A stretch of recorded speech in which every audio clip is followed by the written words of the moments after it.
Toronto, come on, y'all ready? And I need y'all to make some noise and show all the love to Mr. Mark Sheppard and Jared PADALECKI.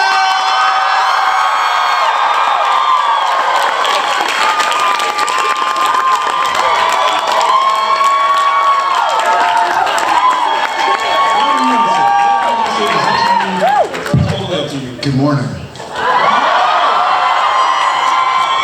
Hey guys, you can hear us in the back? Yeah? That's a no. So these people have been here since Tuesday. They must have thought it was a different Mark. No.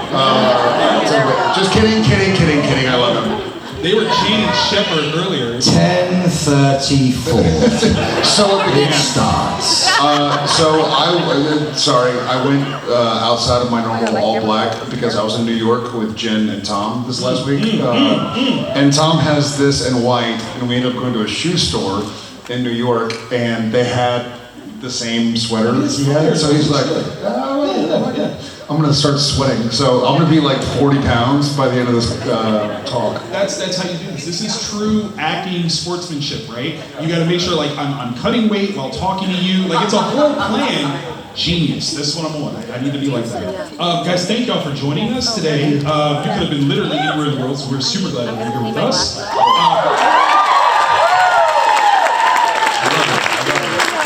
You guys were part of this teeny tiny little event show called Supernatural. I don't know if they've heard of it.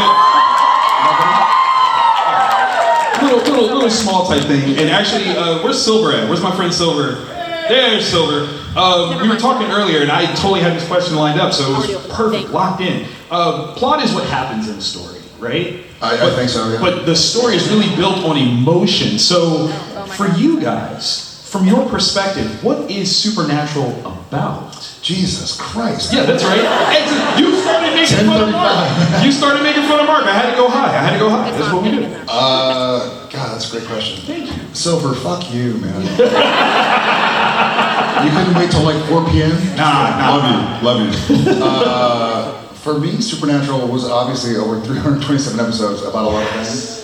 I think the through line, and this I've taken with me personally as Jared, is shit happens. Life doesn't go the way you think it will. Yeah, you're laughing too. Yeah. We've all learned that the hard way. 1,000,000%. But I get by with a little help from my friends, and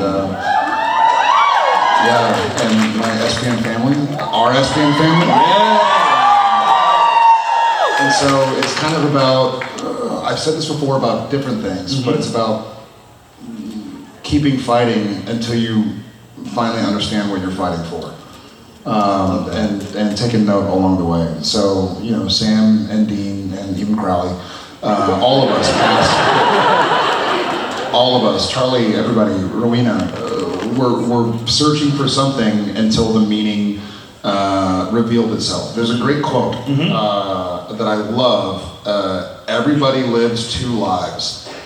The more important one doesn't start until you realize you only live one. Wow. So, I stole that, but thank you, I'll take it. Hey, listen. Peace, I know.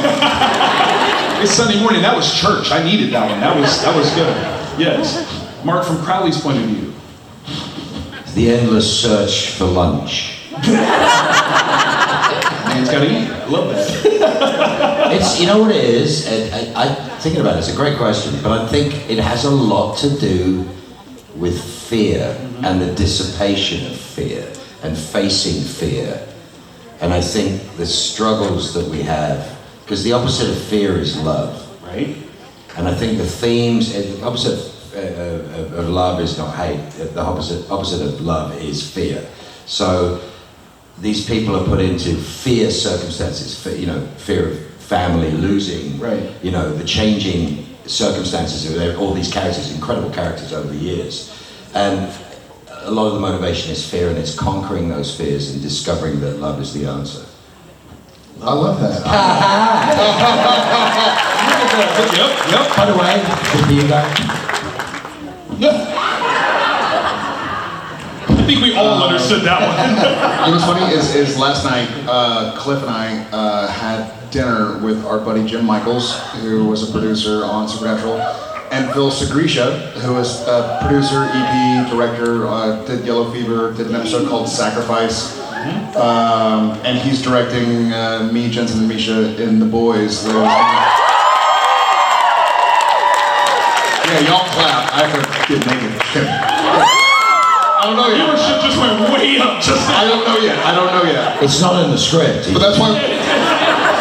That's why I'm weight cutting. Yeah, that's why I'm like water depleting. Genius. But we talked about because Phil directed the season finale of season 8, where he and I are there and finishing the trials, and it's one of my fondest memories of shooting the show over 15 years. And this dude was a friggin' gangster, badass. He's chained up, and I don't know if he's into BDSM or something. But they were like, "Hey, Mark, Crowley, for God's sake. That's just Wednesday."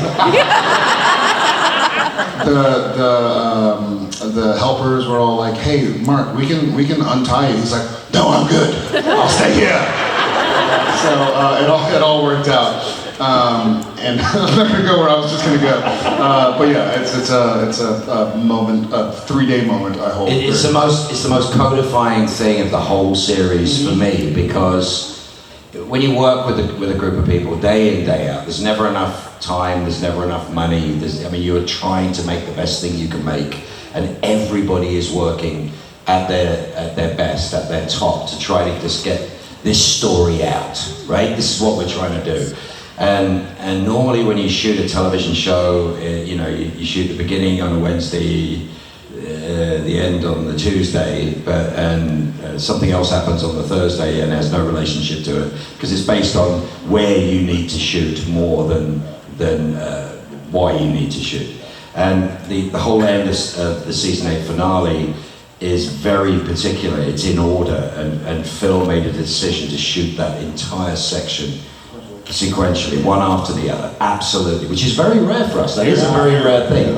So we got to build something, and we got to work in something, and the most beautiful thing of that, the most cathartic thing, was every member of the crew, every person that we work with was supporting that, because it was hard work, it was dark work, and it meant something to the story too. It meant something to the plot, as you were originally saying. It's a very sort of pivotal time in the Supernatural story. And what was magic is like, they have to do stuff between action and cut, be quiet, but after cuts, they have to move stuff, they have to do things. They were silent for 2 days. Wow. Not a sound out of them for 2 days, because we were doing big stuff. And for me, that showed me just who they were. Which is we do what we do, and we love what we do, and we get serious, and we also mess about, but we get serious and it's hard work.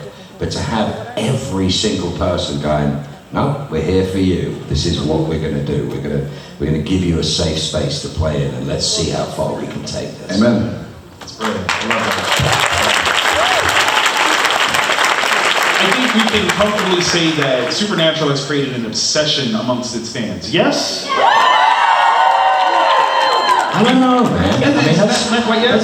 It's a weird thing, because look, it's like the word fan is fanatic, right? It's not a good word. Well, George Santayana quote is, "A fanatic is one who redoubles his effort when he's lost sight of his aim." Wow. And that's not what the Supernatural family is. It's too early for your British bullshit. That's a Mexican-American skeptic philosopher. But I'll go slowly, don't worry. Yeah, please. But that's the truth of this. That is it's like we were trying to find a collective name, and this was going on for years. Mm-hmm. And the reason why we settled on Supernatural Family is primarily, I think, please correct me if I'm wrong, is that it's the way you guys treat each other more than anything else. True. We have causes, we have things we believe in, and you guys would come in and just make this 1,000,000 times bigger and make it 1,000,000 times stronger. I mean, the greatest place to ever have a panic attack in your entire life is at a Supernatural convention. Listen. Because you got 150 people. 150 people will be like, "We got you, we got you." And then somebody will go, "Everybody stand back." I'm gonna translate that into American-Canadian. We fucking love y'all. Yeah.